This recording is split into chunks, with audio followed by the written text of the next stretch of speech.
Hello mga kalagan! For today's another laag video, atong laagon karon ang usa ka overlooking cafe diri sa Barangay Gusa. It's a 5 to 10 minutes drive from the city proper of Cagayan de Oro City mga kalagan, makaabot na din ka diri. Aside sa tiyada nga view diri sa Cam Hills Cafe mga kalagan, lami og very affordable pa gid ang ilahang mga pagkaon. So uban nimi kay atong laagon karon ang Cam Hills Cafe.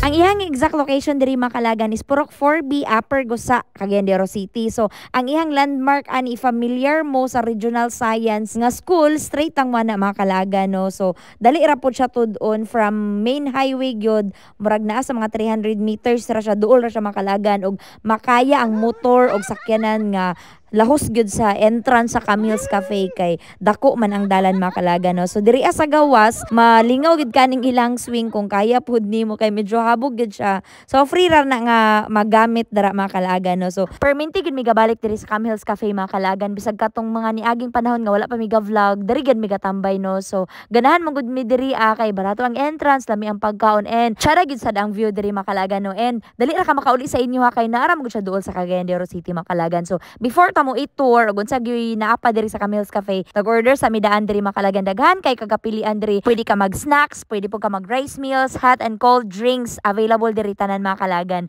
So ang entrance diri for adult 30 pesos and for kids 15, senior citizen is 20. So open sila makalagan daily from 8 AM to 9 PM makalagan. And as you can see daghan og picture spots diri sa Cam Hills Cafe. So sulit ra kay inyong 30 pesos nga gibayad sa entrance makalagan. So dili na kinahanglan pang mugasto og dako para makalaag mga kalaagan. Bugnaw og presko gid ang hangin diri sa Cam Hills Cafe mga kalagan tungod kay naamang gid siya sa taas sa bukid, no. And daghan pa gid kay kahoy nga nagpalibot niini. So nara gid ay among gi-order mga kalagan. So salad and chicken burger with fries di ay ni among gi-order mga kalagan, no. So snack lang mi karon kay nagkaon naman good mi og rice. And for the drinks mga kalagan is iced coffee nga macchiato aqua tapos kan J-Lord kay cookies and cream. Favorite naman ni J-Lord ding chicken burger diri sa Cam Hills Cafe mga kalagan kay ang palaman bitaw or kanang ginabutang sa sulod kay daghan gyud siya, malingaw kag kaon and makabusog gyud kay siya mga kalagan. Syempre mas mulami gyud ang imong pagkaon mga kalagan kay nagatubang man ka sa tiyada gyud nga view, no. So nice ni siya nga location mga kalagan, especially kung nabitaw kay ginawin nga relationship or